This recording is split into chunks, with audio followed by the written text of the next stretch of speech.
students, my name is Shraddha Purohit and I am an assistant professor in IMS Noida. So today the topic of the discussion is development communication, and the learning outcome of this lecture will be defining development communication, concepts of development communication and philosophy of development communication. To understand the development communication, we need to understand what exactly is the development communication. So, development communication consists of two words. One is development, another is communication. So, development means improvement in the country's economic and social conditions. More specifically, it refers to the improvement in the way of managing an area's natural and human resource in order to create wealth and improve people's life. Now, communication is an important input in development. Communication expert, sociologist, psychologist and economist agree that the proper use of communication can foster the pace and process of development. Communication, the imparting or exchanging of information by speaking, writing or using some other medium. In general terms, communication means interaction between two individuals or within a group or a community or a nation. In this type of communication, the four principal elements are a communication source, a message, a channel or a medium, and a receiver or audience. But in development communication, it becomes the process of affecting or influencing behavior of individual or group towards certain desired goals and objectives. But in development communication, it becomes the process of affecting or influencing behavior of individual or group towards certain desired goals and objectives, necessarily for the benefit of the entire society. Thus, the receiver is expected to show the behavior desired by the source of communication. Now, we should understand the development communication. Development communication is a relatively younger field of study within the discipline of communication. Like the science of communication, development communication has come to stay. However, we should always remember that development communication is the only one element or input for the speedy progress and development. Development communication is mainly concerned with the role of information and communication in social and economic development of an individual, society and a nation. It identifies what mass media can do directly or indirectly to improve the quality of life to both urban as well as rural masses. What do we understand by the term development communication?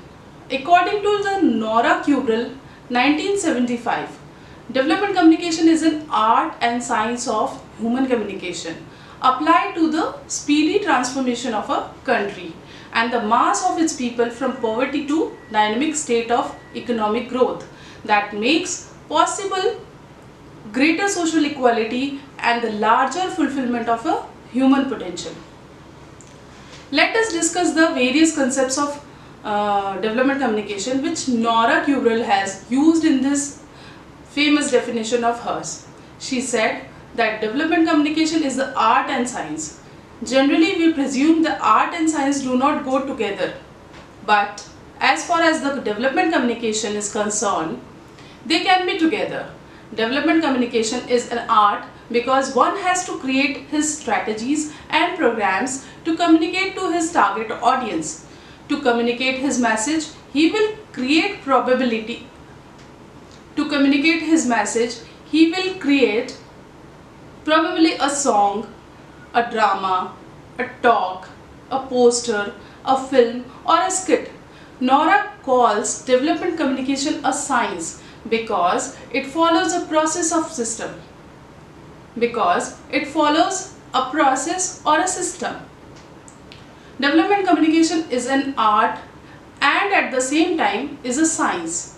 It works with the human heart because development communication is a relatively younger field of study within the discipline of communication. Like the science of communication, development communication has to stay. However, we should always remember that development communication is only one of the elements or inputs for speedy progress and development. Development communication is mainly concerned with the role of information and communication in social and economic development of an individual, society, and a nation. It identifies what mass media can do directly or indirectly to improve the quality of life to both urban as well as rural masses. Now, what do we understand by the term development communication?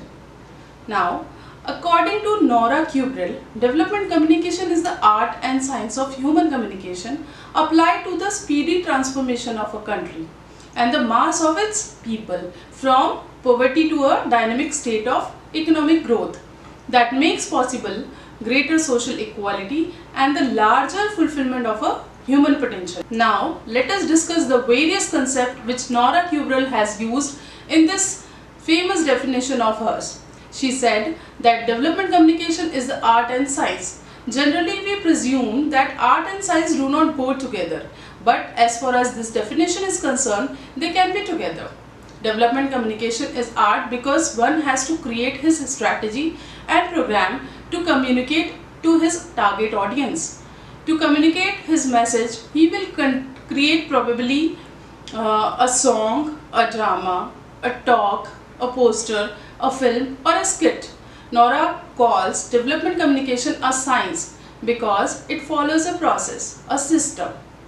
Development communication is an art, at the same time a science also. It works with the human hearts because it is an art, and with the brain because it is a science, to yield a result which can be measured in terms of economical growth. For example, advantages of adopting a high yielding variety of seed may be propagated through a radio skit.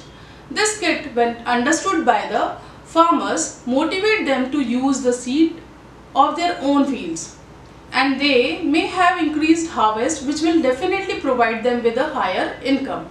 Now we'll understand what development communication is. So now I would like to conclude what exactly is the development communication. The first point is use of communication to further development.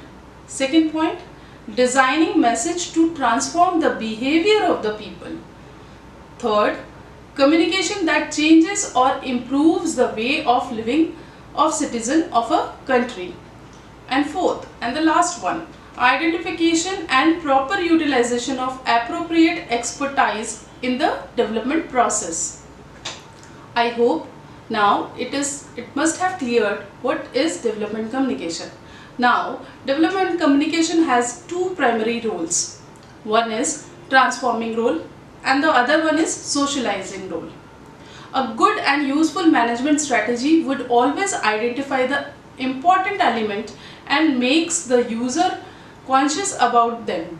Development communication has two primary roles. A transforming role. Transforming role as it seeks social change in the direction of a higher quality of life. The higher quality of life can be achieved in various ways. Might be by adopting all the required vaccine of the infants of each family of a society. Some countries might adopt techniques of producing enough food for the citizens. Some countries might systematically and scientifically break all the myths surrounding various religious and social customs. And communication could be a marvelous instrument to achieve these objectives. Now we'll discuss socializing role. A socializing role by seeking to maintain some of the established value of the society. In playing these roles, development communication seeks to create an atmosphere for change as well as providing innovations through which society may change. Each and every society has some traditional values. These values give the people of each society an identity and a sense of belonging. The aspiration of the society sometimes are embedded in these values. Now, the values, customs and belief of other societies might make inroads into other societies. If the people are not careful, they might be taken off their ground by new incoming set of values. Communication plays a very vital role by making the people aware about the pitfalls. It can also help immensely by drawing the attention of the members of the society to the richness of their own valued customs, belief and above all aspirations. So now we'll discuss the philosophy of development communication. In many ways, the philosophy of development communication is different from what we normally understand by communication. Development communication is purposive, positive and pragmatic. Let us elaborate each of the aspects of development communication. Now first one is development communication is purposive. You should note here that other communication scholars hold that communication is and should be ethically non-purposive. A non-purposive message is one which is transmitted to a receiver directly or by means of channel, for example mass media, without any intention to influence the receiver. But in development communication, one looks for specific behavioral objective such as getting farmers to go on for a specific variety of seeds, pesticides, etc. Now we'll discuss development communication is positive. How come it is positive? In development communication, positive values is attached to what one communicates. Take the example of high yielding variety of seeds. Once adopted. Now let us take the example of again. Development communication is positive. How come it is positive? Let's discuss. In development communication, positive values is attached to what one communicates, right? Yes. Development communication is positive. In development communication, positive values is attached to what one communicates about. Take the example of high yielding variety of seeds. Once adopted, the farmers can increase their harvest manifolds. This means more income can be utilized to buy land, cattle or equipments. This is what we mean by positive values attached to the development communication. Now the last one is communication can be pragmatic. In this context, we might define pragmatic as a practical and purposeful. In development communication, the purpose of communication is important. Let us assume that we want the farmers to plant a particular rice variety or the so-called miracle rice. The judgment or evaluation of communication does not rest on the mere invention of communication activities performed, such as the number of the press release issued or the number of farm visits made. Findings have showed that mere increase in the flow of information does not necessarily result in those behavioral changes which are desired to be achieved. So the development communication is more concerned. So the development communication is more concerned with what do I want to communicate, with what objectives are, and did I get the intended results? If so, how well did I communicate? Language, treatment styles and grammar take the back fat. Language, treatment style and grammar take the back fat to clarify the message and its effectiveness in producing the desired outcome. I hope I must have cleared the term development communication. Thank you.